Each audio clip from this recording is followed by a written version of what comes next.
Yeah, this is a 1962 Chevrolet Corvair.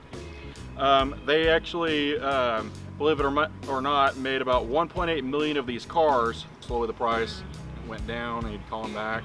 Nobody really bought the car. I think he said, I'll sell it to you for $300. I just need you to get it out of here, otherwise it's going to the crusher. There was something about this one that just kind of spoke to him. This thing had no engine, no transmission. I don't think it had any seats in it. It was just a roller. Anybody else, this thing, nobody would be interested in it. You know, all the effort that goes into it. Honestly, if you do everything right and take care of these cars, they'll take care of you. We call her Cinderella, by the way.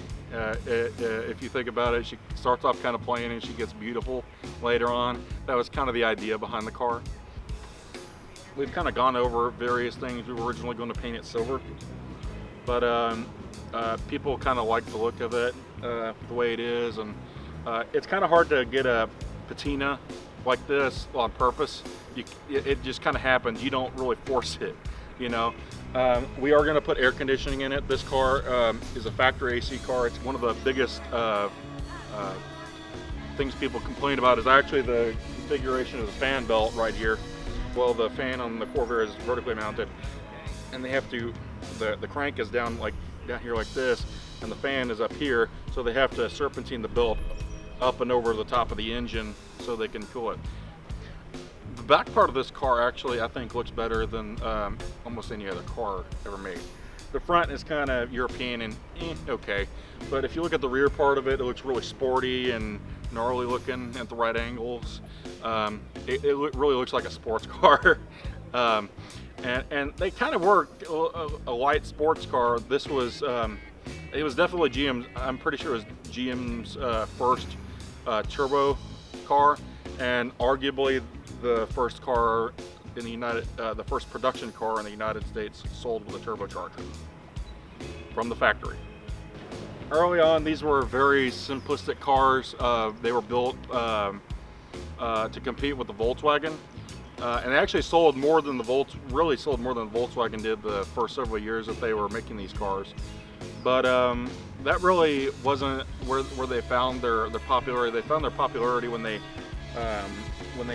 released the Monza, which was with the upgraded trim package and all the nice accessories. And I've always been around these cars.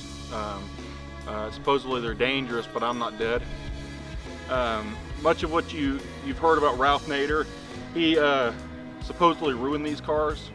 He wrote a book called Unsafe at Any Speed, and chapter 1 was the Chevrolet Corvair.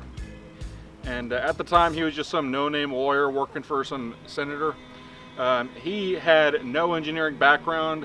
I'm not even sure if he had a driver's license at the time. And a lot of the reason for that was it was GM's big, new, unusual car. People didn't know quite what to make of it at the time. And there had already been a little bit of controversy after I forgot who I think it was a famous actor that died.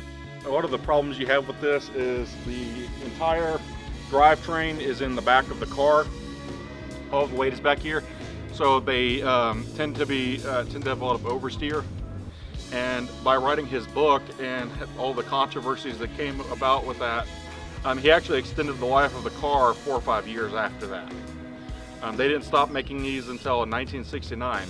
What actually killed this was the Ford Mustang, more than anything. I like driving this car.